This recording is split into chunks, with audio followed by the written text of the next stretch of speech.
Hey everyone, just want to take a moment to invite you to June 20th, Tuesday, 6:30's class coming up here in a couple of days, and talk to you about witchcraft and accursed things.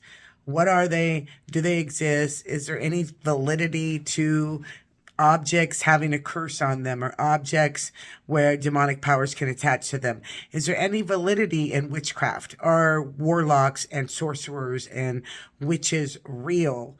Or are they just calling themselves these things, but they're powerless? So it's important in this season that we're in to understand fully the works of darkness as much as God would allow us to learn the works of darkness. Why? Because we're here to expose the works of darkness and destroy them. And so witchcraft is the works of darkness. And some things in your home are entry points for allowing things from your past to connect to your future. And there are things that we have to let go of, and people that we have to let go of as we walk our journey out with Christ and become that new person.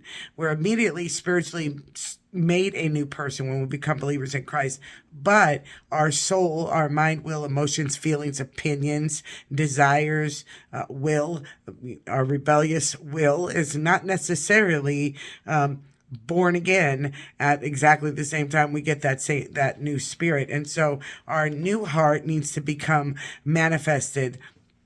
In other words, it needs to be revealed with the fruit of the spirit. And so I've been getting a lot of calls from people who are would be considered in the world as mentally ill or psychotic, and because they are seeing things like shadows, shadow people, shadow images, people projecting things towards them or in their vehicles, in their home.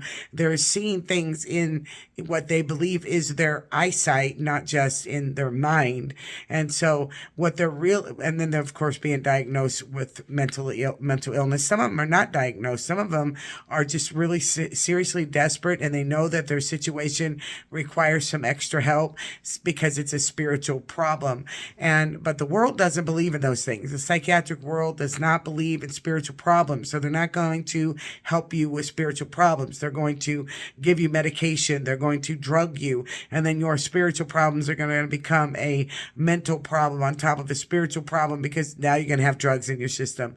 There's a reason why it's called pharmakia. It's actually a name for witchcraft, for sorcery. That's what the pharmakia, that's where it comes from. Pharmakia. We get pharmacy out of that. Pharmakia is a Greek word.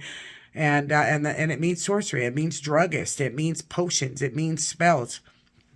And so that's how the world deals with these things. But the church needs to deal with them differently. So I'm going to be teaching on this subject. If you're intrigued, if you want to know, if you have problems coming at you in your life and you don't know how to deal with them because if they're rooted in witchcraft, come on out, 6:30 on Tuesday the 20th. God bless you on your Jesus journey.